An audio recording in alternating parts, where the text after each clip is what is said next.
Welcome to Haldanes Law Matters. Thank you.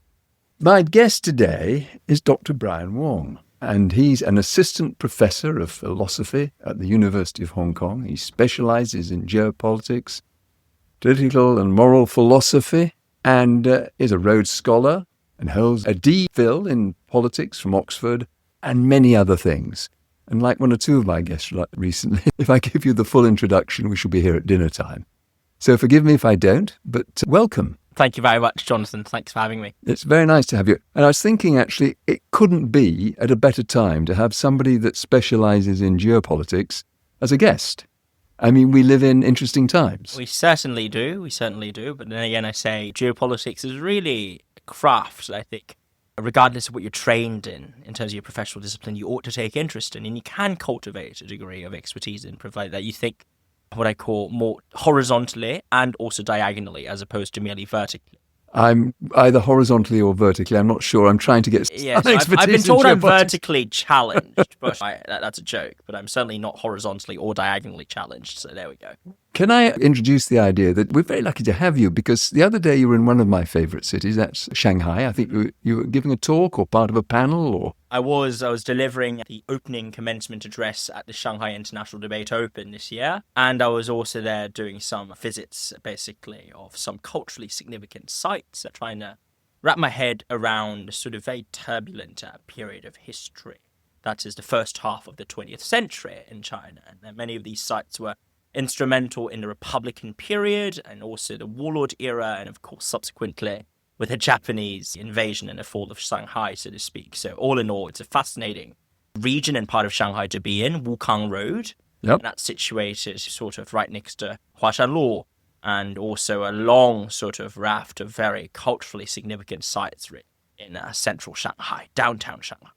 Right. Well, you obviously know it better than I do, but it is one of my favourite cities, and you're going to another one of my favourite cities. This time, I think it's Madrid coming up. Yes, you're right. Yes, I'm heading there in just 10 days' time. I'll be speaking on a panel alongside former European Commission President Jose Manuel Barroso. The both of us will have a dialogue on the future and also present of signing European relations. Great. Sounds good. Well, I'll be just across the water at that time in Mallorca. Very sound. Mallorca. Very good stuff. Good stuff indeed. So now, what are we going to talk about? Let's think about this, because it's a moving target, geopolitics at the moment, isn't it? Where every day you wake up to a new landscape. And let's just pick up on this. I was sent on Saturday, I think it was, by a friend, a Time magazine interview that was conducted on the 12th of April with President Donald Trump. Have you read it? What was said to me as I received it from the fellow that sent it to me was, you might want to have a stiff drink in hand as you read it. Mm-hmm. I mean, it is extraordinary. I mean, I thought it was a spoof, but we've checked it out, and apparently it's a genuine interview with the President of the United States. And when you read it, your toes will curl and your anxiety levels will go up. What do we think about the United States, in particular, with the context of Hong Kong and China in mind? What a brilliant question. And I would say this, Jonathan. Trump is a symptom, but not the primary cause of the malaise that America confronts today. If you think about the socioeconomic inequalities, the hollowing out of the working class, the perceived and actual disconnect between the political elite and establishment and the people on the ground, but also this almost systemic paralysis and an inability to grapple with a rapidly changing world, not just in relation to the rise of China, but also vis-a-vis more fragmentation, more fracturing, more rebelliousness as seen in small and medium states that are refusing to take sides.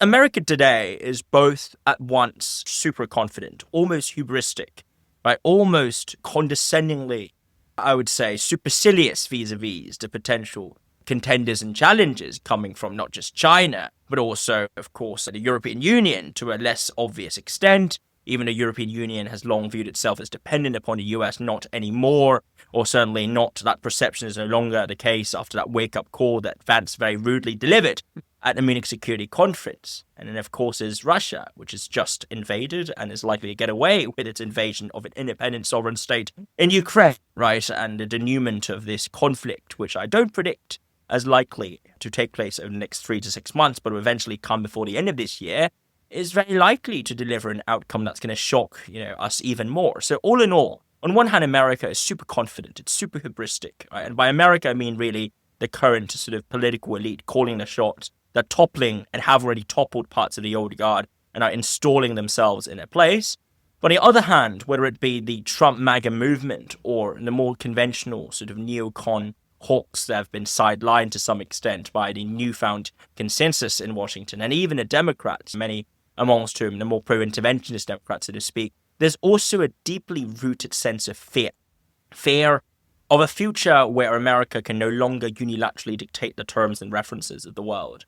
A fear, and especially from the Democratic side, of the rapid erosion of soft power and institutions on the part of the US. And I've always said that the US's greatest weapons are the US dollar. It's over 700 overseas military bases. I mean, these are possible candidates and contenders, but ultimately the real weapon that it has, right, the least obvious one, is its soft power. And that is something that Washington under Trump has done a lot of damage to, and also engaged in extensive undoing to, simply in virtue of the vacillation and also inconsistency and the naked short-termist myopia exhibited by the Trump administration. So this is what's going on in the States, especially in its elite circles. At once, they are consistently paranoid and they're also consistently hubristic. And when these two forces come together, you end up with this very toxic mixture that you currently see instantiated and embodied by Trump. And very quickly, is there anything sui generis, to use a legal term here, about Trump? Of course. He is far less strategically well thought through, far less educated and informed, far less intellectually rigorous than his Democratic opponent, President Joe Biden, or indeed the predecessors to Biden. And yet what he is uniquely, and the Dems currently aren't, is he's a man who's perceived by the underbelly, by the disenfranchised, by the disheveled and the poor and the downtrodden, to be able to speak to them and to listen to them and to communicate with them effectively. That is something that the Democratic leadership has quite frankly so lost its touch, its ability to channel and convey in America today. And indeed, the Republican establishment too, the Liz Cheneys, the Mitt Romneys, unfortunately, as much as I find some of their views, especially on economic matters, rather agreeable, they're not able to speak to the hearts and minds of the ordinary American citizen. So where does that leave the Sino-American relationship then, to answer the second part of your question? My prediction is that for the next 10 to 15 years, we're going to see an intensification in all-out strategic rivalry between China and the US. There will be no grand bargain to be kept. I've just got a piece coming out today explaining why I don't see a grand bargain as likely, and even if made, it wouldn't be maintained or kept because Trump does not keep his promises. But even if there were a grand bargain, this would do very little in ameliorating the distrust, the antagonism, and also skepticism towards China that is bipartisan in Washington, as well as a determination of the Chinese leadership to achieve what it views to be socio-economic modernization and also political strengthening, which may or may not contravene some of America's sort of extended objectives of influence and strategic interest in the region. So in short, I'm fairly pessimistic about the short to medium term prognosis of the Sino-American relationship, and that also means that it's high time for Hong Kong to wake up. For far too long, Jonathan, I feel like we've depended on the benign and also mutually reinforcing and constructive nature of the Sino-American relationship. That tune of China and America getting on, getting along with one another, had been to our enrichment and benefit. But sadly, right, it's clear that that ship has now sailed. And I think it's vital that Hong Kong should actively reconsider and think about where it positions itself. Is it merely a bridge between East and West, which is a phrase I'm frankly quite sick of hearing because it's so anodyne, it's so oft repeated and iterated as a mantra, but no one really knows what exactly it means. China and the US, is that what the East and West are about? Is it China and the UK, China and the EU? And what are we talking about here, right? In lieu of thinking about China and the US and focusing and fixating over how we can be a re-import or re-export hub vis-a-vis the US, I think we should spend more time looking at the rest of the world. And that includes the other countries of the global north, including the other four eyes and the five eyes, Northeast Asian, both Japan and South Korea, very important trading partners to Hong Kong, and of course the European Union. We've got to strengthen our relations with them through not just bolstering our professional services, which is a standard line to take, but also, in my view, setting ourselves up to be the premier site for the studying and of understanding and grappling with China for all in these regions who are interested in China. We should absorb talents in humanities, social sciences, not just in STEM, but also in law, in architecture, you name it, and bring them over to Hong Kong from the global north. And that is truly vital when it comes to our value added for these regions, which also helps, by the way, repair the very much frayed relations between China and the EU over, of course, the perceived affiliation between China and Russia over the Russian invasion of Ukraine, but also, of course, the ongoing disputes over trade imbalances. Hong Kong needs to do what the mainland can't do, and re-engaging and reaching out to Europe and the UK, of course. I still consider it a part of Europe, despite it's not being a part of the EU anymore, much to my chagrin. We need to do more of that in order to put us back on the map and also to complement the mainland. We can talk more about the Global South, which is the second half of this in the subsequent parts of our conversation, but I'll just flag that I think we also need to do more in Hong Kong in asking, what do countries in the developing world, what do countries in ASEAN, in Africa, in Latin America, what do they want from us? It's not what we want from them. Yep. It's what they want from us. What do they need from us? And that's a question we aren't answering sufficiently and adequately just yet. So these are my takes. So there's a lot in that. There's a lot in that answer. Can I just, for a moment, pause on education? Because I read an article that you wrote not long ago in the South China Morning Post, I think, where you set out what you thought that this territory should be doing with regard to education. And I must say that resonated, because if you can get education right, if you can become an educational hub, and that means, of course, international hub, it's no good looking only at our own young to educate. That seems to me a giant step up in the way we can reposition ourselves in terms of excellence. So in very simple blocks, how would we do it? I mean, we've got schools, we've got 5 of the top 100. If you believe the Times, we shall for these purposes. So we've got a good start. How do we turn that in real terms into something, say, in the next 5 years? I would say there are 4 thoughts I have that map onto, roughly speaking, this almost horizontal trajectory or the sort of path of progression throughout an education career, so to speak, of an individual. And that is to say, I think we should look at the secondary school and the high school education, think a bit more about the university and undergraduate education, then look at the postgrad and also R&D front, especially upstream research. Yep. And finally, what I call vocational and also professional education. And across all 4 fronts, there's much that Hong Kong could do. Let's start with the high school education. As it stands, I think there's much room and appetite for increasing the number of international schools in Hong Kong, but with one critical proviso, that the prices of international schools should be rendered more affordable, not just for the middle-class household here in Hong Kong, but also for middle-class households in the mainland and middle-class families in the rest of the region, including in ASEAN, right? Because whenever I bring up the claim that we need more international schools, the challenge I get is, well, already we're struggling to recruit students. We've got to close down schools. Schools aren't doing well.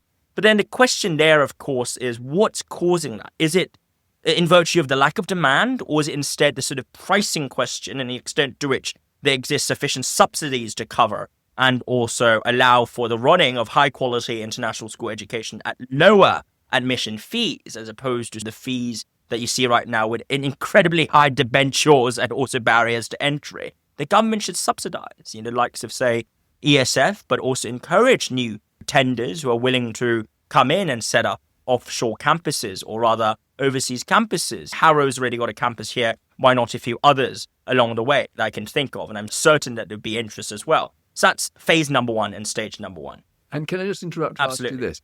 It also strikes me that I'm not sure we're terribly good at promoting our schools. Mhm. I mean, English are very good at promoting their schools. Yes. The Canadians are pretty good at it. Mhm. Funnily enough, the Americans I don't see promoting very much, but Canada, Australia, and England are really good at promoting. I was walking on the streets of Ho Chi Minh the other day, and I bumped into a group of ethnic Vietnamese students speaking Cantonese. I was surprised. I was like, wait, you speak Cantonese, but that doesn't sound like it's Cantonese. It sounds Vietnamese Cantonese. Why is that? And they told me they were students at Polytechnic. They were here studying at PolyU, and that they were just back visiting families for the holidays and so forth. And so I asked them, can you tell me a bit more about the Vietnamese student community here in Hong Kong? And they said this. They said, we've got a pretty sizable presence in PolyU and also UST, but we don't really have that much of a Hong Kong U presence, as in there aren't that many Vietnamese students in HKU. And I said, why is that? And the answer I got was shocking. They said many Vietnamese communities, academic communities, high schools, elite high schools, they regularly receive notices and information, info flyers from Singaporean universities and a handful of other universities in the region, They only stumbled upon PolyU, right? These students only in virtue of their basically doing a lot of internet searching. They were trying to find universities here in Hong Kong that fit their needs. And one of them does veterinarian medicine, another does fashion design. And so PolyU seemed like a no-brainer for them. But frankly, we weren't reaching out anywhere nearly as aggressively as we could vis-a-vis Vietnam, even though I think Hong Kong U has already made a lot of active efforts when it comes to Vietnam with our new sort of Vietnam Center of the business school. And that is obviously a very important bastion where hopefully more initiatives and joint collaboration can be undertaken going forward. I want to give a shout out to that center in Vietnam. But frankly, we should do more in other schools and other disciplines as well in emphasizing, and this is where I go into the second stage, right? These sort of outreach efforts vis-a-vis undergraduate admissions. It's not just about offering more scholarships, which the government has, to give it a lot of credit, sought to do over the past 2 years. It's also about bolstering our visibility and highlighting the fact that we can be, in many ways, a partner to the academic and the education communities in ASEAN, in the Gulf, in Northeast Asia. That sort of discourse isn't present right now. So when you speak of Hong Kong to folks in countries in ASEAN and also the Gulf and even Northeast Asia, they would say shopping. They would say finance, okay? Rule of law, right, which is very important. And Jonathan, you're guarding that. You're a safeguarder of that. But education is a very much undersold and under-advertised part. You're spot on about that. So where's the discourse, where's the visibility, and where's the attention to the needs of these communities and societies at large? We need more of that. So let me ask you this. When you think about it, the way that Eton or Harrow or Uppingham, Rugby, these English schools, it's not the government, of course, that's promoting them. Yeah. Presumably they have their own marketing team. I mean, in fact, they do. I know they do. So how do we encourage private schools here to actually start to think of themselves as saleable overseas rather than just locally? Because that's the missing link, isn't it? I think the first step to that is just affirming the fact that they are indeed up to snuff. Yeah. And this is key. I really think the top schools in Hong Kong, I'm not going to name names because I'll end up alienating audience members if I do name names one way or the other, but I'll say that the top schools in Hong Kong are no less competitive. Yeah, they're good. Are no less prestigious and also rigorous than many of these top schools you just named just then in Blighty. And for full disclosure, I was a debate coach at one of these colleges for 4 years. So I can tell you the quality of education that young students in Hong Kong can receive on the upper end is not bad at all. But the trouble is we don't see ourselves as needing to cater to non-mainland Chinese and non-Hong Kong students because the market in China is so big, right? And that's a very understandable and also a happy problem. It's a happy problem that we can always fall back on admissions and recruitment of students from up north, from the remainder or the other parts of our country, right? And yet, at the same time, what we do need to think about now that the world is getting more complex and there's a rising and burgeoning middle class and upper middle class, right, in Southeast Asia, in the Indian subcontinent, and also the world beyond, is how can we position ourselves as an attractive conduit, as an attractive cradle for top talents and youth there. And a corollary here is we need to get our English standards back to where it had been, right, previously, what it had been in the past. They've fallen off. They've fallen off. You look at Malaysia's overtaken Singapore. Singapore has long overtaken us in terms of English proficiency. I mean, where's that sort of gusto and that sort of, self-declaration of being proficient in Liang Wen San Yu, right, 2 languages and 3 dialects? Where's that sort of confidence that, frankly, Hong Kong should still have, right, despite all that's happened, and should still hold ourselves to the standards of? And additionally, when it comes to other languages as well, and our openness to other cultures, whether it be Malaysian and Indonesian cultures, and of course the language that they speak, that language is spoken by over 300 million people around the world, right? And yet you don't hear talk of including Bahasa Indonesia or Malay in the DSE curriculum here locally, right? Or alternatively, think about the importance and centrality of Spanish. And yet again, Spanish is not taken up widely as an additional language to equip our denizens and citizens with the ability to navigate not just Spain and, in brackets, Portugal, because there are differences, but also the Spanish-speaking and the Lusophonic countries in Latin America and Africa. And US. And the US, of course. So it just baffles me that we talk a lot about our being an international academic and education hub, but when it comes to our high school education, right, going back to stage 1 in that 4-stage process, there's so much we could do, low-hanging fruits, and yet we aren't willing to do them. That, to me, is what troubles me a lot. Inertia. inertia and complacency. Yeah. You know? Yeah. So that's education. Now let's identify the second low-hanging fruit, because education is low-hanging fruit. Parents want their children to be educated. If we provide an excellent service, there will be customers. Mm-hmm. What next? Arts and culture. Yeah. And sport. Yeah. And sports. Yeah. And we're pleased, of course, with the new... It's awesome. I didn't see it. Did you go to see it? I did. I was at the Sevens. Oh, I thought you were going to say Coldplay. No. I missed Coldplay. It's something else going on, unfortunately. Yeah. Me too. I would have liked to have seen it. It would have been paradise for me in lieu of a sky full of stars instead. Sorry, that's a Coldplay reference. Yes. I do like me some Coldplay. So. I'm hoping that we're going to have Bruce Springsteen here. There's a rumour, we'll see. Oh, absolutely. But it's great. It's great that we've got a big stadium. Hardware's excellent. The hardware's excellent. They just need to get the acts in. I think the software could do with some improvements. Are we talking about the glitches with tickets or something? Not so much more? that. It's more just a sort of sense of, for instance, the directions provision. I was at the Sevens, and I think, to be fair to them, it was a very frenetic environment, but many of the staff there are a bit lost as well as to where exactly the boxes were. And teething problems. Exactly, teething problems. Yeah. But also the signs and the all sorts of miscellaneous and frankly trivial, mild defects that added up to not necessarily the most smoothest of experiences going in and out of the stadium, but that's just minor. To me, it's more about the overarching observation concerning positioning. We need to use and leverage the Kai Tak Stadium to brand Hong Kong as more than what it currently is, to punch above our weight, right?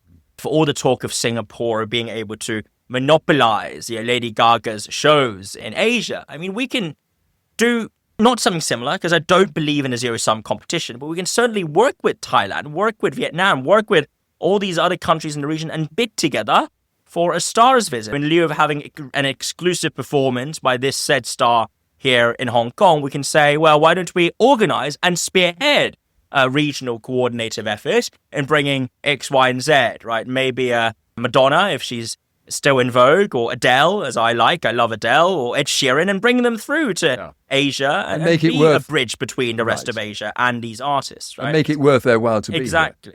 Lift all boats up at once. And if I go back quite a long way, I came here in 1978. In those days, we really did attract most of the stars. If they were coming through Europe, normally down to Australia, Hong Kong would be a venue. And there were some great acts, world-class acts. Michael Jackson? All sorts. Yeah. I could spend 10 minutes reeling off stars that came through. So we need to re-establish that. Now, how about the Culture Centre on West Kowloon? Honestly, whenever I walk and stroll along the promenade in West Kowloon, I just think to myself, we're so lucky. We're blessed to have this sort of Central Park meets Hyde Park meets the Met. Yeah. It's amazing. Yeah. The location's prime, the vistas are gorgeous, and again, the hardware of both the M Plus and also the Palace Museum is world class, right? Yeah. And I'd also like to affirm that when people say Hong Kong has no freedom of speech, or that our freedoms to engage in artistic expression are curbed and curtailed by political sensitivities, I would always say M Plus. There are lots of interesting works on display in M Plus without further specification, because you can go there for yourself and to see for yourself, that frankly only Hong Kong could platform and exhibit. And I think this is something we ought to extol as a virtue, right? Whether it be the artworks of artists that are deemed to, quote unquote, sensitive for the mainland, or artworks whose contents do not pass the muster test, so to speak, in a mainland vis-a-vis political safety. Well, in Hong Kong, you get to see them. And I think that's what One Country, Two Systems is really about. Hong Kong should be able to do things that the mainland can't, not because we should do it for the sake of doing it, but because there's either an instrumental good, or it is an instrument that allows us to unlock some further good, whether it be in attracting tourists and attracting investments and also interest in the arts and cultural market, or because it is also, at the same time, a civic good, right? That we have a more multifarious display and articulation of the contemporary China story, including the bad bits, including the not so fundamentally glorious, right? The nicest parts of contemporary Chinese history that the country has had to endure. I think it's only fair that here in Hong Kong we get a fuller and more voluptuous picture, provided that what we're talking about here stays within the constraints of literal law. And again, the constraints of the literal law, the actual constraints, are often far less substantial and far less significant than what is construed by domestic political players or alternatively international media covering Hong Kong as such. Brian, that ties in nicely with our last guest, who was Bernard Chang. Oh, Bernie, yes. Yeah, Bernard was here, and we were very pleased to have him. And of course, he's absolutely pivotal to the question of West Kowloon. Mm-hmm.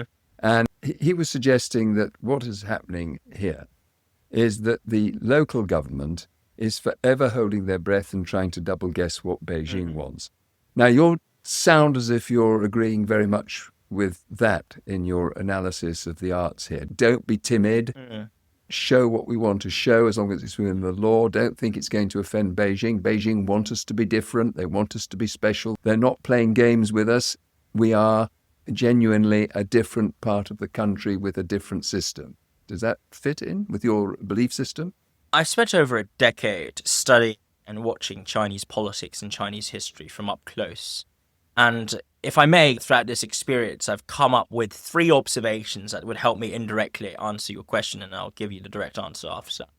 The first observation is that the Chinese system is best conceptualized as a sprawling bureaucracy with serious, at places, fragmentation, both vertically between different verticals, so different sort of functional specializations. We've got the economics, the trade, the security, and all these bureaus, coming apart really vertically, but also horizontally, right? You've got discontinuities between the central government, the provincial leaderships, the municipal leaderships, the county leaderships, and of course the local officials who are implementing the edicts of what they perceive to be the higher ups, or rather what they perceive to be the wishes of the higher ups. So China is a bureaucracy, and it is a bureaucracy where you don't get the sort of same set of democratic elections and votes that you see, or at least you saw in America. I like the past tense. It's a very powerful tense. You see these days still in Europe and the UK, of course.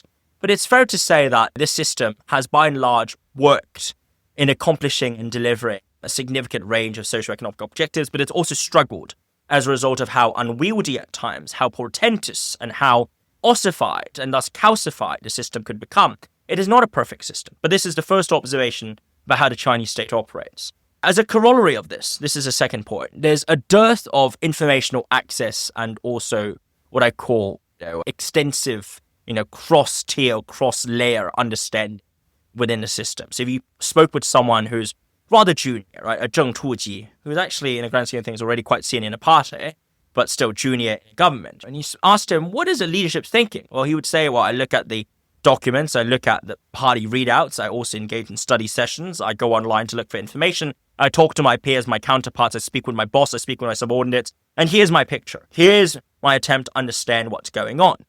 And as we all know, in the very unique political system that China has, the tendency and also the preference on a part of bureaucrats is to be risk-averse, is to err on a side of caution and to focus on what's least politically controversial, precisely because they don't have perfect access to what the bosses higher up are thinking.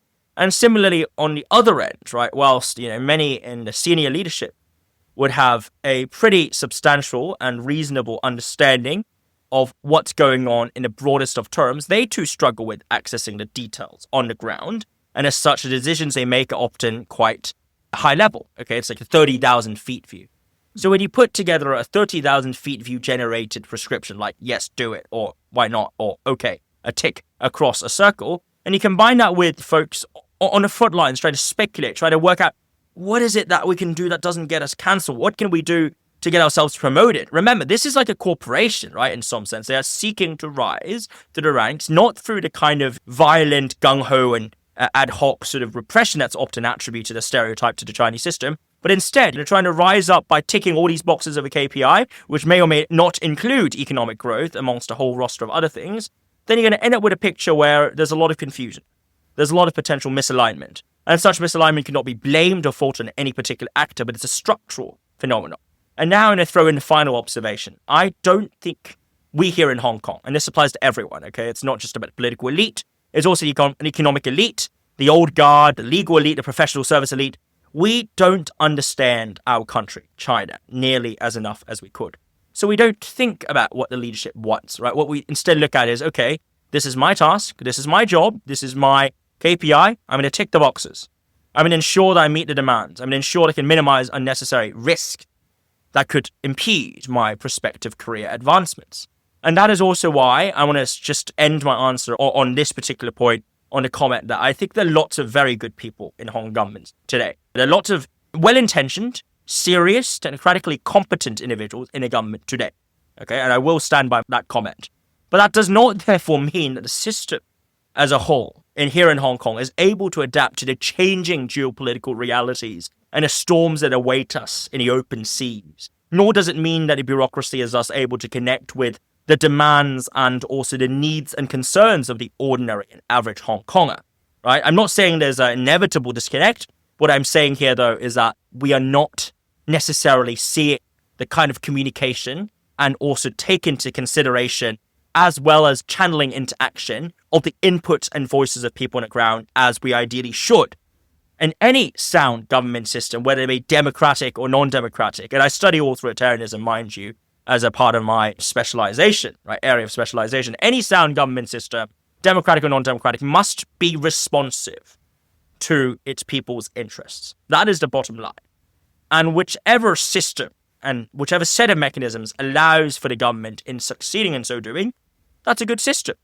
And so that's, I guess, my indirect way of answering your question, whilst also trying to shed light on what I see to be an important facet of Chinese politics that folks don't often think about. I hope that's okay with you. Brian, thank you so much. We can speak all day, but we're going to take a break now, and we shall be back in a week or two with part 2. Thank you. Sounds good. See you.